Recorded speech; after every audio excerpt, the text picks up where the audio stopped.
الرجيم. بسم الله الرحمن الرحيم.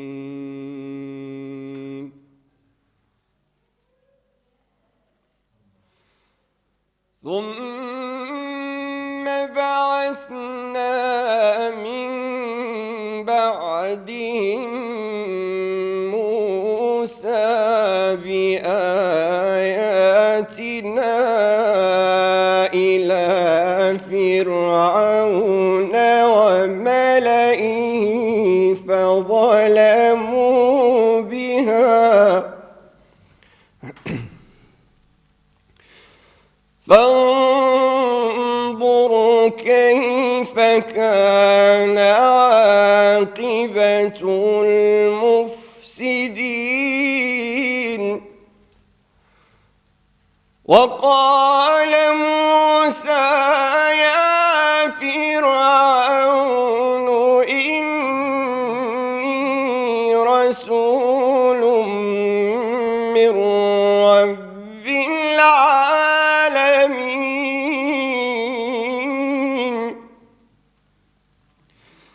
حقيق على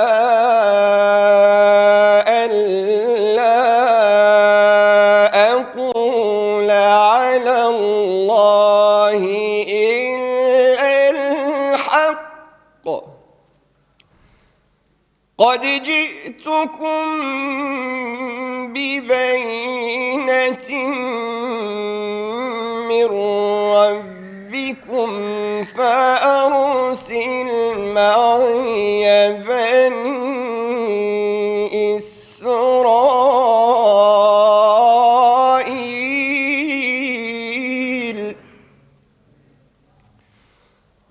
قال إن كنت جئت بآية فأت بها إن كنت من الصادقين.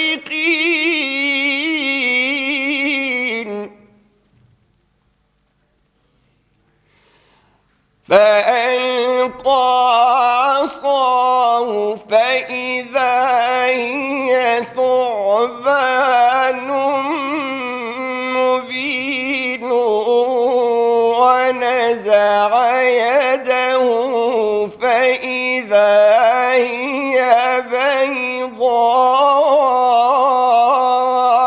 للناظرين.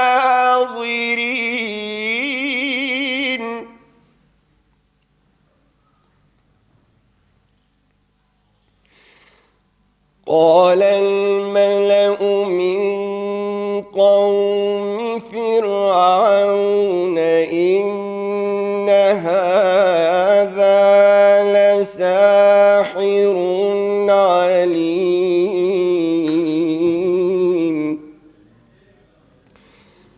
يريد أن يخرجكم من أرضكم فماذا تأمرون.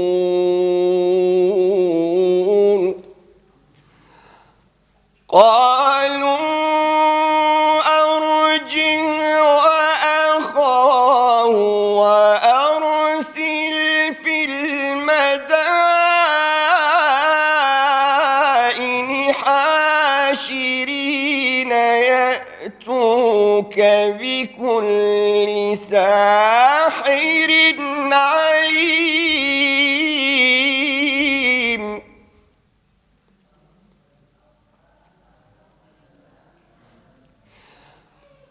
وجاء السحرة فرعون قالوا إن لنا لأجرا إن كنا نحن الغالبين.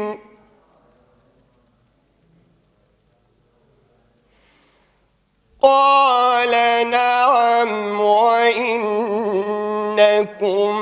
لمن المقربين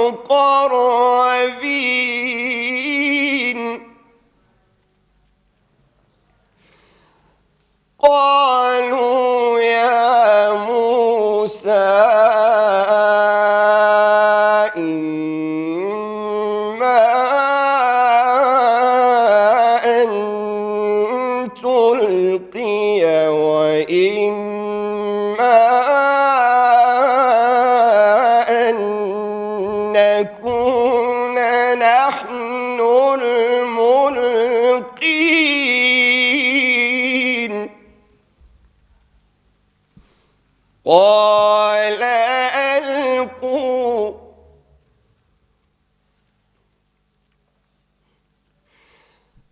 فلما ألقوا سحروا أعين الناس واسترهبوهم وجاءوا بسحر عظيم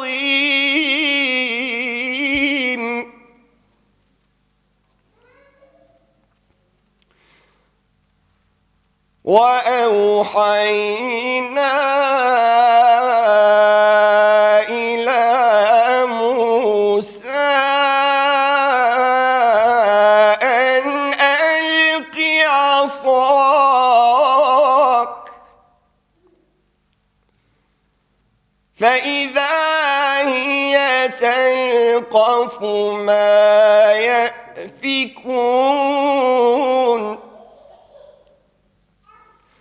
فوقع الحق وبطل ما كانوا يعملون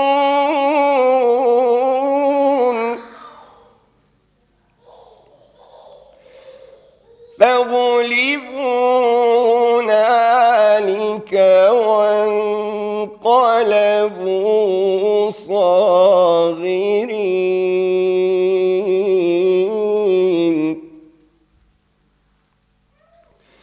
وألقي السحرة ساجدين قالوا آمنا برب العالمين رب موسى وهارون صدق الله العظيم. صلوات.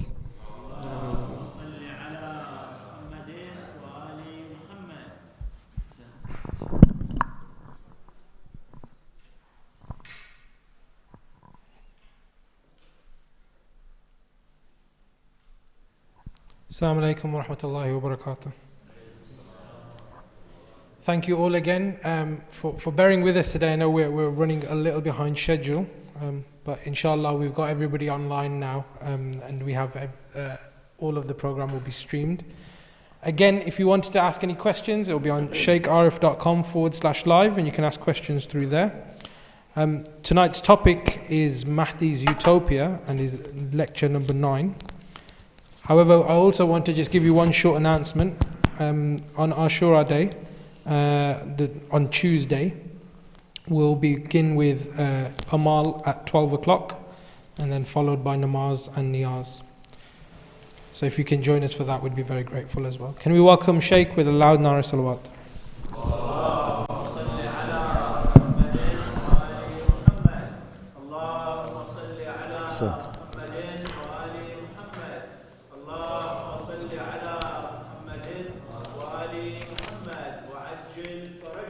جزاك الله خيرا.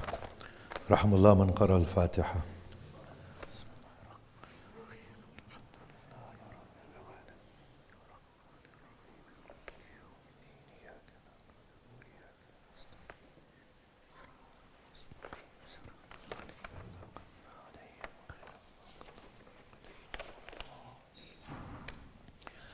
أعوذ بالله من الشيطان الرجيم بسم الله الرحمن الرحيم الحمد لله رب العالمين الذي هدانا لهذا وما كنا لنهتدي لولا أن هدانا الله والصلاة والسلام على أشرف الأنبياء والمرسلين شفيع ذنوبنا وطبيب نفوسنا وحبيب قلوبنا أبي القاسم محمد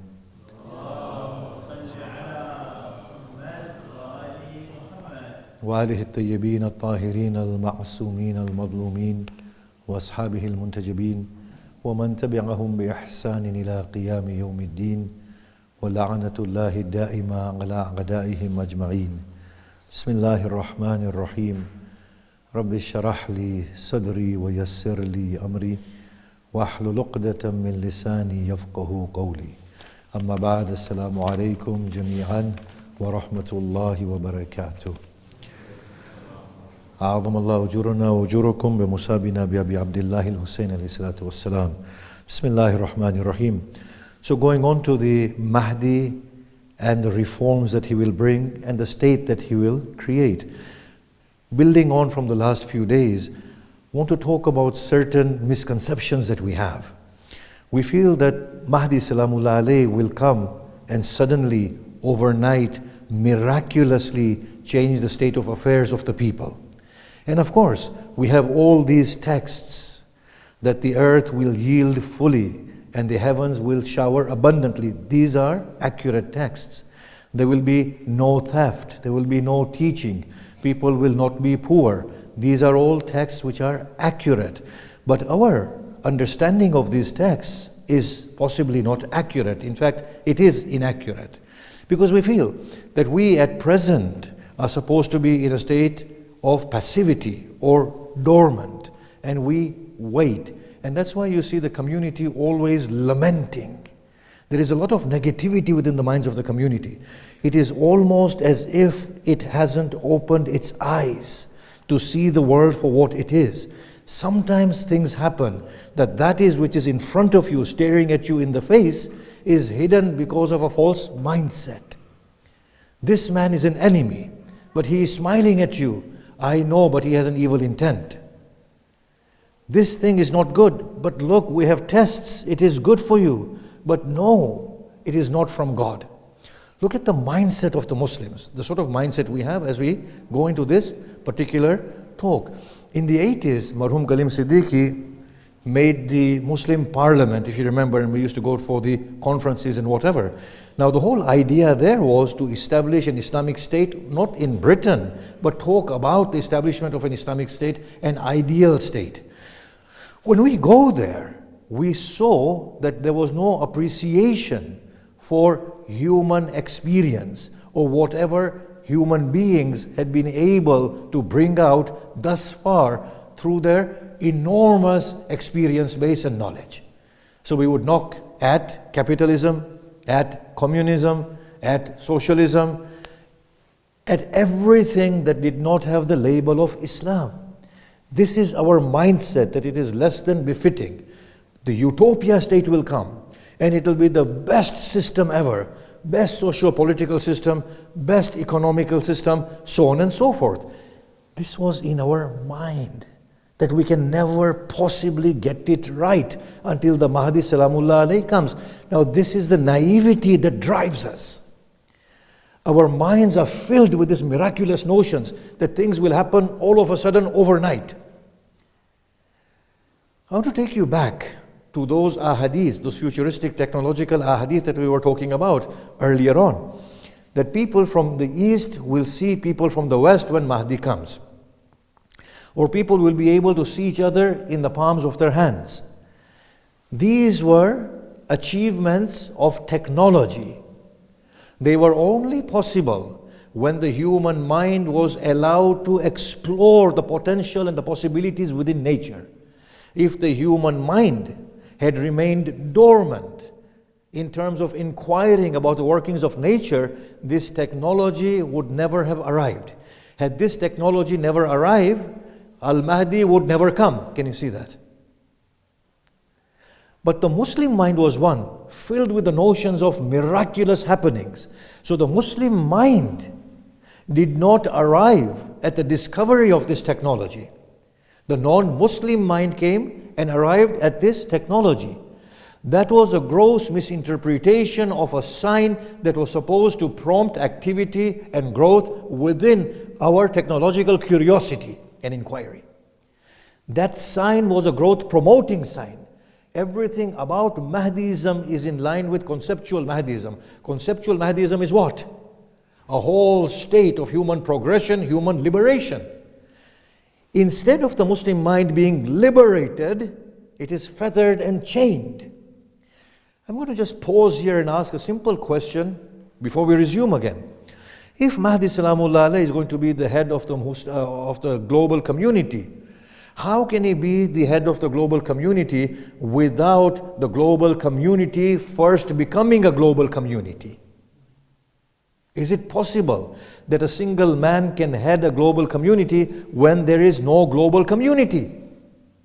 And that's why Marhum Bakr as-Sadr used to say in some of his works that the formation of the United Nations is a great move towards the coming of Mahdi, because human being is acquiring a global identity.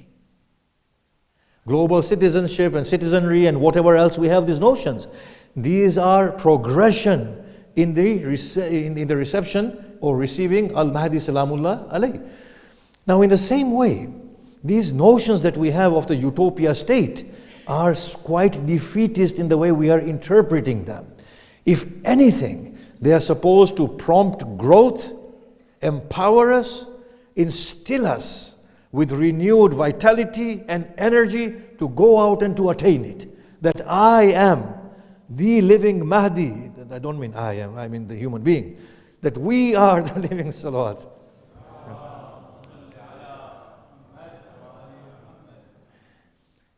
A'udhu billahi minash shaitanir rajeem. I don't know why the naughtiness just comes out at every given point. I don't know why it happens.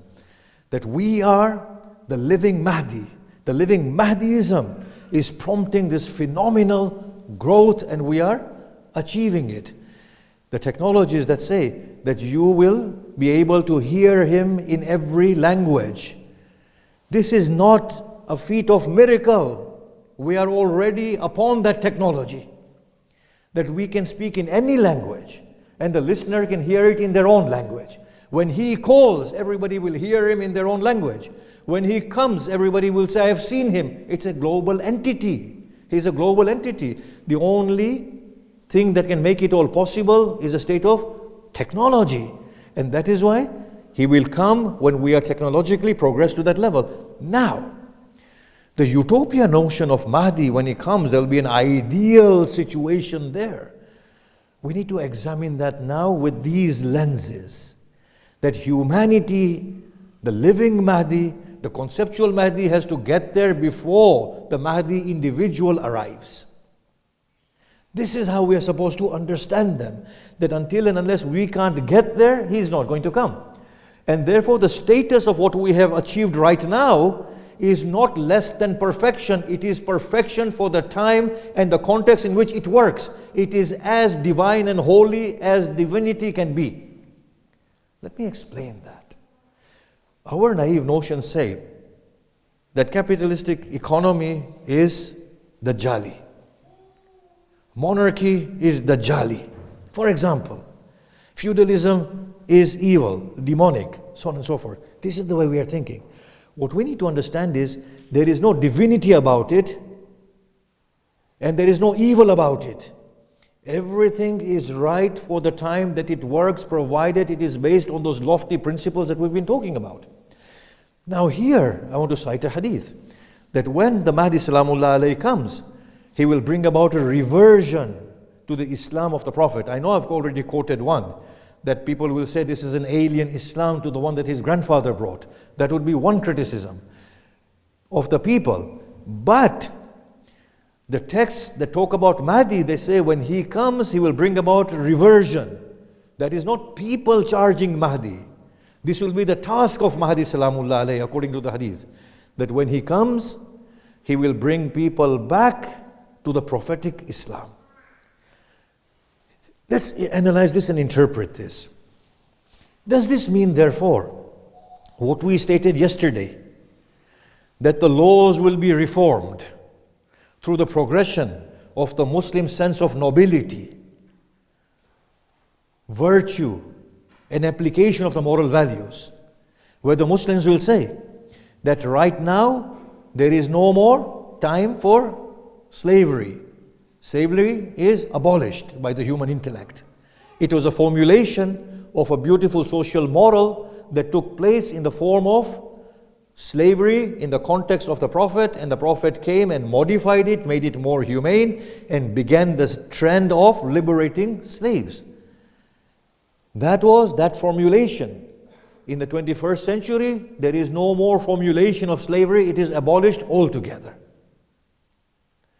And we said that inheritance becomes equal or in accordance with their contribution to the household. Because there are no more notions left in this part of the world that the woman is taken care of by the man. These are becoming alien notions. That children marriages are no longer allowed. Flogging people in the streets is inconsistent with human dignity and human nobility. Imprisoning people is no longer necessary because that is for the animals. For a noble man, you talk with them or you inject them with something that gets rid of that tendency to steal and to fight and to quarrel and to kill. If these alternatives are allowed and they are more in keeping with human dignity and human nobility, then this is what we will bring about. Is it the case, therefore, that the reversion that Mahdi Salamullah alayhi will make will be that no, he will take us back to public flogging, to cutting off hands, to unequal distribution of inheritance? Will Salamullah alayhi bring a reversion of this sort that we discussed previously? Or will it be a reversion of another sort? Because I do not think that when Mahdi Salamullah alayhi comes, he will take us back to public floggings and decapitation of limbs. He will not do that. All of this will be inconsistent with human dignity. He will not go towards unequal shares of distribution of wealth, for that would be unjust according to the parameters of the day. On the flip side, the reformist camp might just go off on a tangent of reformation, that Islam will become devoid of its virtues altogether. Think about it. Today, the way the reformist camp is going, on that liberal streak of theirs, we are finding that the law of decency is no longer a value. The notion of decency is being eroded.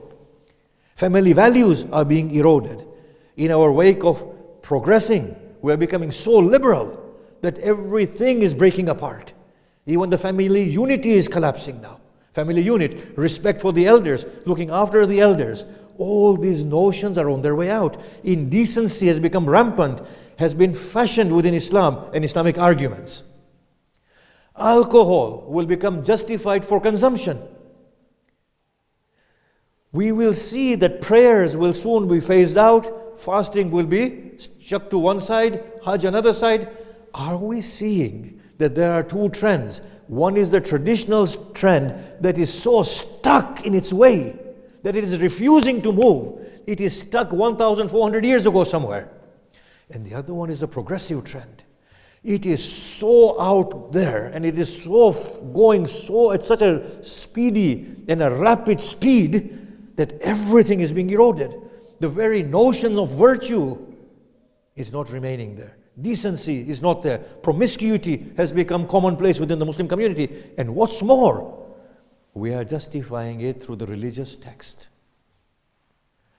Now when Salamullah alayhi comes and he says this is a reversion of Islam to the principles that the Prophet gave, it means reversion to those lofty principles that we are talking about. Those spiritual virtues that we are supposed to have, that sense of dignity and nobility that we are supposed to have.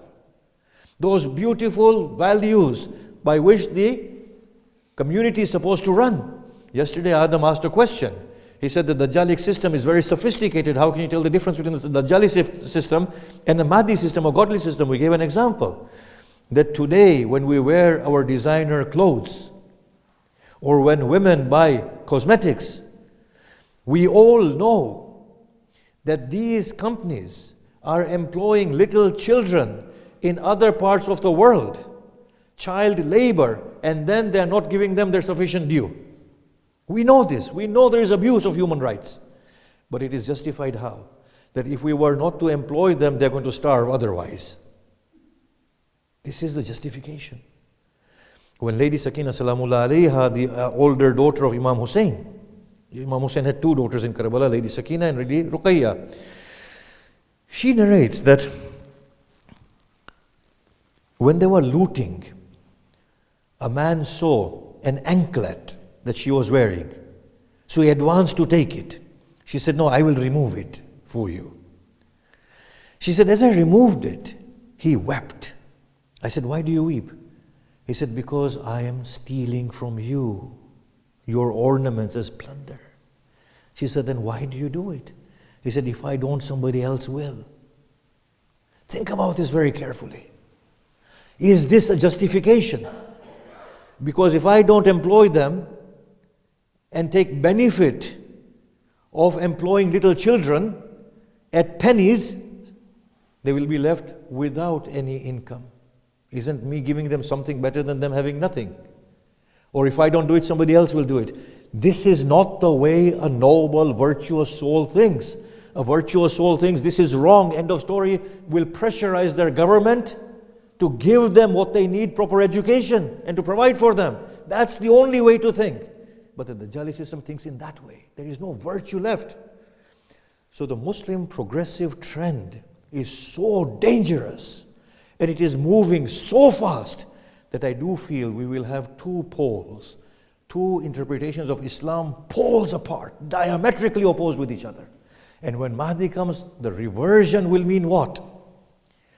To tweak the traditional camp, to bring it in line with the principles of growth and just application, and to bring the modernist camp to a value system of spiritual virtues. And then he will apply it moderately by the principles of justice. This will be the reversion that the Mahdi brings. In my mind, I cannot interpret it in any way. The people either interpret it as he will move the progressives towards the traditional, or he will move the traditional towards the progressive, and both of them for me are equally unacceptable. He will bring both of them and align them with those principles that the Prophet has taught through the Quran and his noble brothers that went before him in their own scriptures. Be virtuous, God-centric, God-like. Be people who treat each other justly. There are moral values, apply them in a fair manner. This is exactly what he's going to do. So we come back. It is quite obvious that telecommunication did not come up miraculously. We had to explore the possibilities within nature before we arrived at it. Now that we've arrived at it, Mahdi can come and call everybody. Yes? The technology of holograms is now there upon us. I am not me. I'm sitting somewhere in Iran. This is my holographic, trust me, it's not me here. This will be the case in a few years' time. You will see me everywhere. Salawat.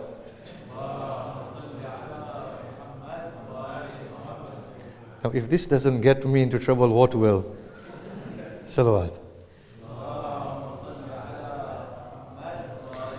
So if the technological achievements were through the struggles of humankind, what makes you think that a utopia society with its just social, political, economical order is going to be anything less than a product of human struggles? Why is Mahdi not coming? Because the Muslims don't want him to come. Especially the people who say that they belong to the Mahdi and they're doing his intidhar. They are the people who don't want him to come. Because if they wanted him to come, they would be busy in trying to understand how a just society would operate. They would say we have a phenomenal model in front of us of monarchy, constitutional monarchy, democracy, capitalism, socialism. Let's see, they are all succeeding, they are all failing. Why are they succeeding? Why are they failing? At the level of a particular growth of community, they were working. When the community has evolved beyond that level, they stopped working. But nonetheless, these are valid human experiences, born through the struggles of humanity. Now let us apply our minds to this. Give a notion of a fairer, more just, more virtuous, more productive social political order. And if the Muslims were to embark upon this inquiry in a progressive manner, then they are the ones who will bring Mahdi closer. You see, Mahdi cannot create anything with a magical wand. Isn't that silly? Think about it. I'm going to put a few scenarios in front of you. Think about them carefully. When the Mahdi comes, salamullah alayhi, 2/3 of the human population will vanish, right? We have 8 billion. I'm not a good mathematician, which casts a doubt upon me being a Khoja in the first place. I can't calculate 2/3 of 8 billion, so let's say we will become 9 billion. What are 2/3 of 9 billion? 6 billion. Yeah? If he was going to miraculously come and put systems in place, why did he wait? Why did he wait? When humanity reaches 9 billion, so for them to die to the extent of 6 billion before he comes, surely if it was a miraculous achievement, he should have come 1,000 years ago, when there were only a few million people, or 1 billion, or 900 million, in which 600 million would have been killed only. Isn't it easier to admit to the death of 600 million than to admit to the deaths of 6 billion? Yeah? If it was such a miraculous thing that he's going to bring, then it shows that he is merciless and his God is merciless. We'll say, God, if you had to do it miraculously, then why didn't you just do it?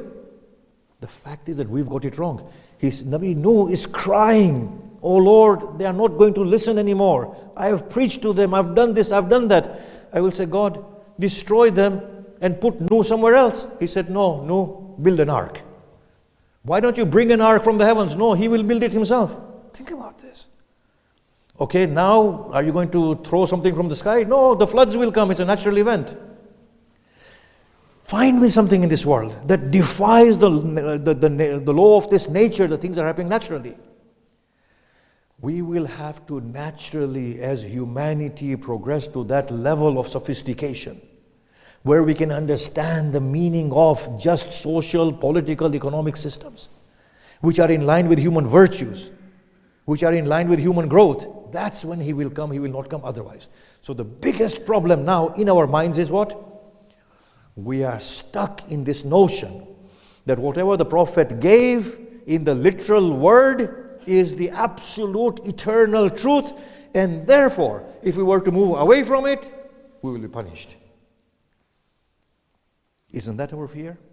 And that is why we dare not think. But the text says this. If the text is saying, fast until night, if I don't fast until night, I'll get the whip and Allah will burn me, I will say, really? Really? Your Allah is going to burn you for fasting for 16 hours and not fasting for 23 hours? What sort of a God are you guys worshipping? Not you guys, obviously, I'm just saying to myself. What sort of a God are you worshipping? Is that the God, the creator of this vast universe? He is so obsessed with your fast. He doesn't care less about 6 billion people dying, but he's so obsessed about your 4 hours. Is that the God you worship? If I wasn't a Muslim and a Muslim came to me and said these things, I would say, look, if this is your religion, it doesn't appeal to me at all. It's not making any sense. So this is the Muslim mindset, that if I move away from the literal word, God will punish me. Do you have no care for humanity that is dying hungry, oppressed, being killed? You're obsessed about your fast to this extent? Stop fasting altogether and care for humanity. Don't do that. I'm just saying, it's just the way of figurative, it's just a figure of speech, right? Fast, it's good for us. But I'm just saying, in the reverse. You can put that scenario, can't you? So the Muslims have this thing that I will get it wrong. The fact of the matter is nothing is right beyond its context. The only thing that is right is the essence, the virtue and the moral values. The application of it all is never right beyond its context, because human existence is dynamic. It is moving constantly. What is right and productive today becomes wrong and regressive and unproductive by tomorrow. The Muslim mind, when the Prophet left them, they were adventurous. They took from the Persians, they took from the Romans, they organized themselves. They learned from the others. Today what we say is Islamic. Show me how much of it is in the Quran that you call Islamic. Show me. When we talk about Muslim philosophy, you will trace it back to who? Mullah Sadra, Ibn Sina, Farabi. Where did they get it from? From Aristotle and Plato and the Neoplatonists. The whole theory of emanation is nothing to do with the Muslims. It's to do with the Greeks and the ones who came after. What is Muslim philosophy? There's no such thing like Muslim philosophy. Muslim philosophy only means a philosophy that is conceived by a Muslim mind. That's about it. That's all Islam that there is in there. Otherwise, Islam is one reality that has accompanied humanity from Adam till now. It's a full-scale failure of the mind. It's their inability to understand. There is nothing that is right beyond its time and context. Everything changes. The salient features are right, virtues, the moral values. Its application changes all the time. So things like prayers and fasts, they are all right. Hajj and these are identity things, they're all right for every madhab. But the way we organize ourselves, the social system, the political system, the economic system, this can never be the same. Just as human beings are on the move, everything that governs them has to, of necessity, be on the move. There's dynamism. So fallibilism, being wrong at every point, is the hallmark of the Shia and the Muslim jurisprudential theory. I am surprised, after saying this much, why don't we take that leap and say there is total state of fallibilism everywhere, in every part of human, or every aspect of human existence. We already have the seeds of it. Our grand ulama have already developed it. Why can't we just make that small step?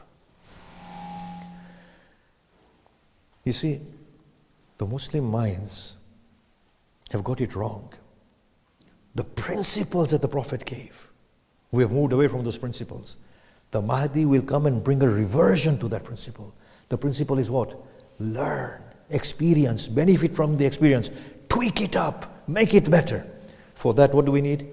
We do not need the fear of getting it wrong. We need religion to liberate the minds, for them to explore and be able to make mistakes with confidence. And the Quran says, La ikraha fid deen. There is no coercion in religion. The minds need to be set free. The blessed Prophet, it is told about him in the Quran, there were weights pinning you to the ground. There were chains tying you. He lifted the weights. He broke the chains. He set you free. In no time, a nomadic community became what? Explorers. They subdued the roaring waves. They looked towards the skies. They analyzed nature. This is what he did.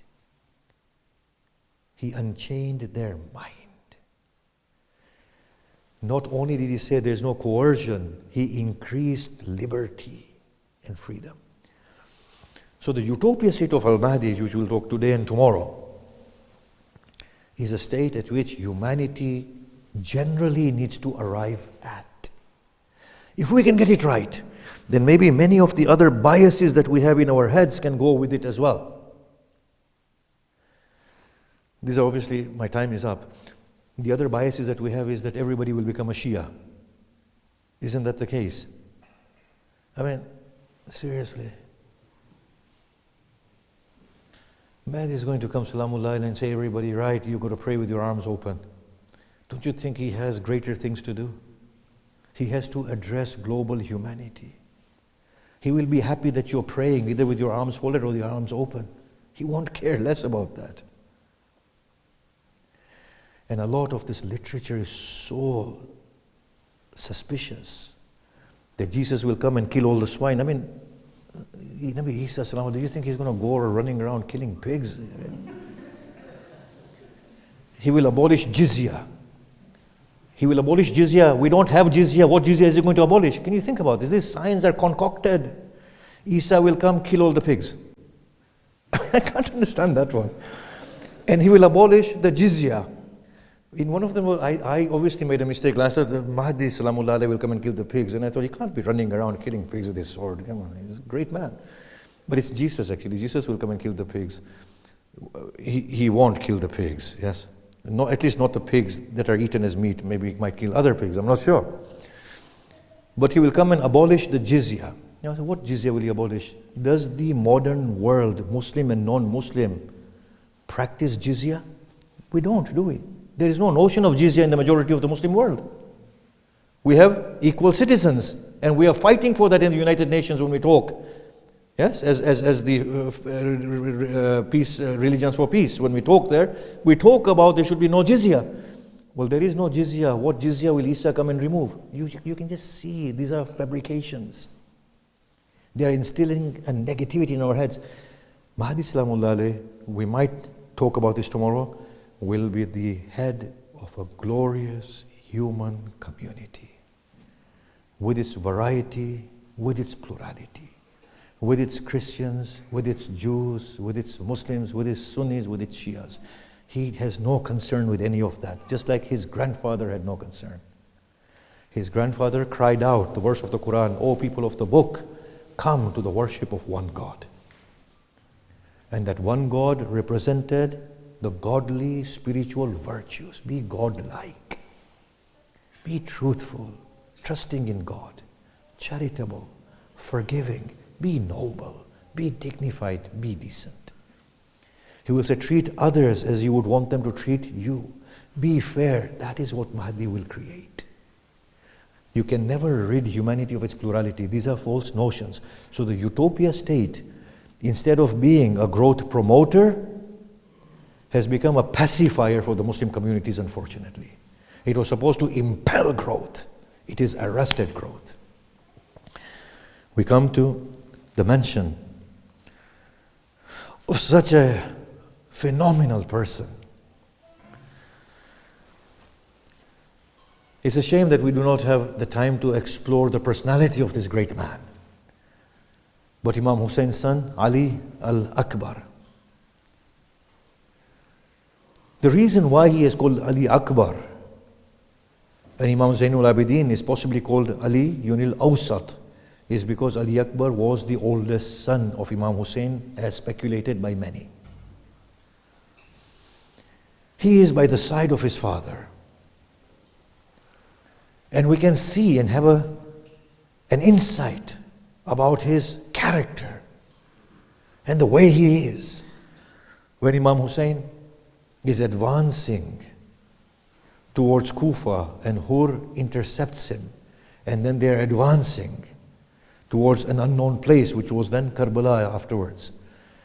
Imam Hussein fell asleep upon his steed. He suddenly awoke and he said, "Inna lillahi wa inna ilayhi raji'un." Akbar next to his father. He said, "Oh father, indeed we return to Allah.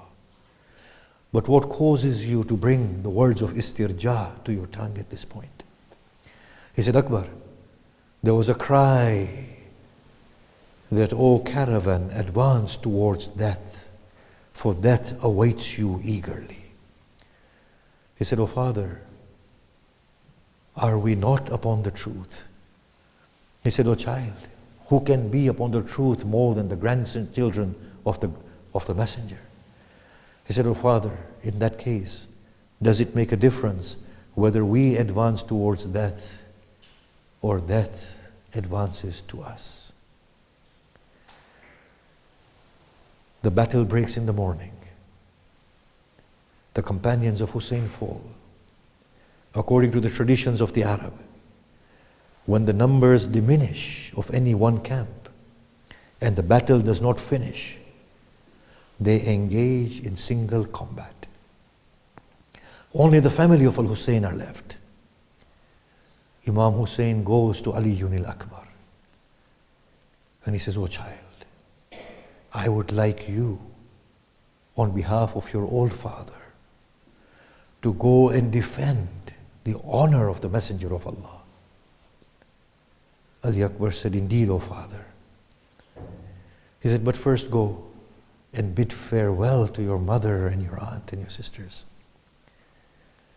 We find this in the books of Maqatil, that Ali Akbar went inside and the women began to cry and lament.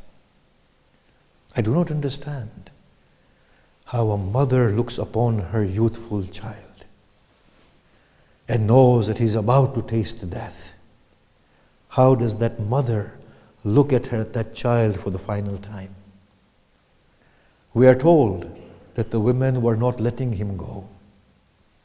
Finally, he emerges from the tent. He ascends his steed. Hamid ibn Muslim says, "I heard Hussein cry so painfully, as if a mother cries upon the body of her child." He said, "O Akbar, go." As Akbar was going, the riwayah says, he looks towards the heavens, Imam Hussein, and he says, "O Allah, bear witness against these people. For now I send to them one who resembles your messenger most in his features than in his speech and in his mannerism. Whenever our hearts desired to look at your messenger, we looked at Akbar." Akbar goes, but hears something behind him. As he turns and looks, he sees Hussein struggling and coming behind him. He says, "O father, did you not bid me farewell?" He said, "Indeed, O child, go." He said, "Then what is this that I see? Why do you struggle so?" He said, "Akbar, had you a son like Akbar, you would not have asked this question." Hussein stops. Akbar enters within the battlefield. Like a raging lion, he fights with them. They break the custom of single combat. They surround him. He cuts them into pieces. And he said, "Taste the sharp edge of the youth from among the Hashims who has come to defend his father." He fights gallantly. As he is fighting, I have heard from the orators that Hussein's heart is filled with anguish. He goes to the tent and says to the mother of Akbar, "I will pray, say Ameen." He says, "O Lord of Yaqub and Yusuf, as you sent Yusuf back to his Yaqub, send Akbar back to me." And she says, "Ameen." As he finishes this supplication, he sees Akbar coming from afar. Akbar says, "O father, the coat of mail and the shield have brought immense fatigue to me, and the thirst has killed me." Hussein looks at Akbar, and his eyes fills with tears. He says, "O child, you come to me at a time and you ask for something that I'm unable to offer to you. Akbar, give your life. May Allah reward you on behalf of your old father." He says, "O Akbar, place my ring inside your mouth, for it might cool you." Akbar, take off your armor. Akbar takes off his coat of mail. Without hope of living now, Akbar re-enters into the battlefield.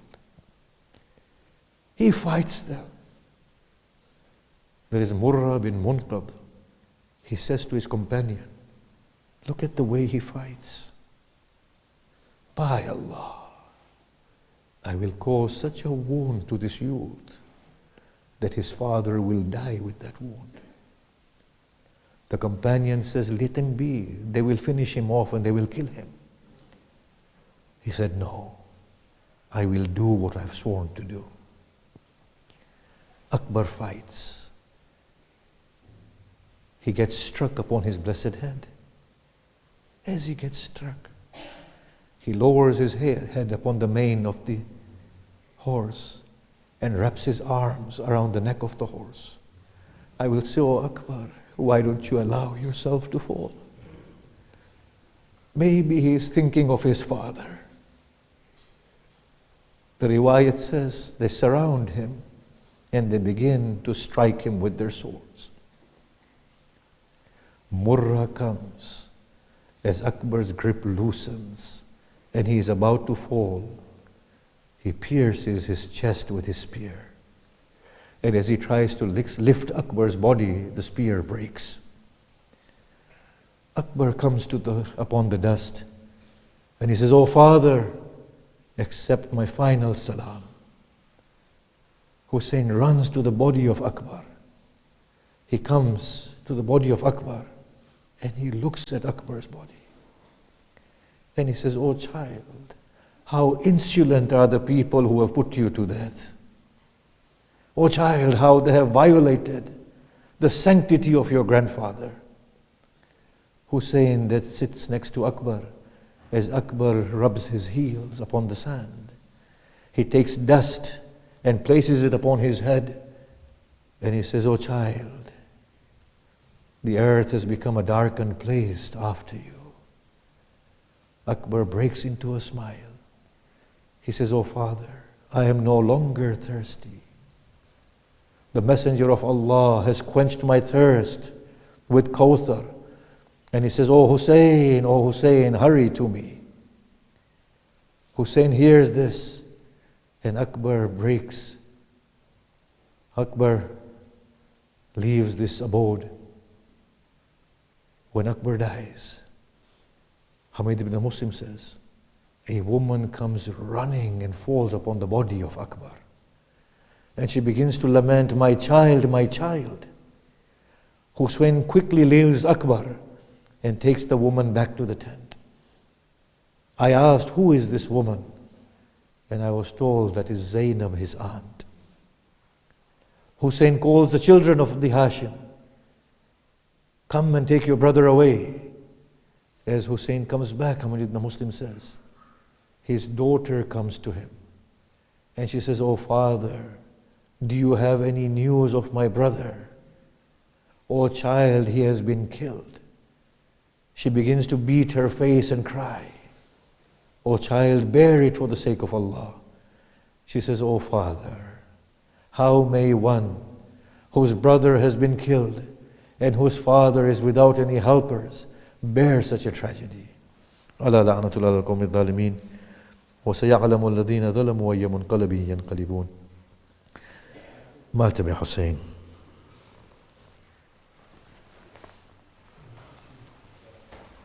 Ya Hussein, Ya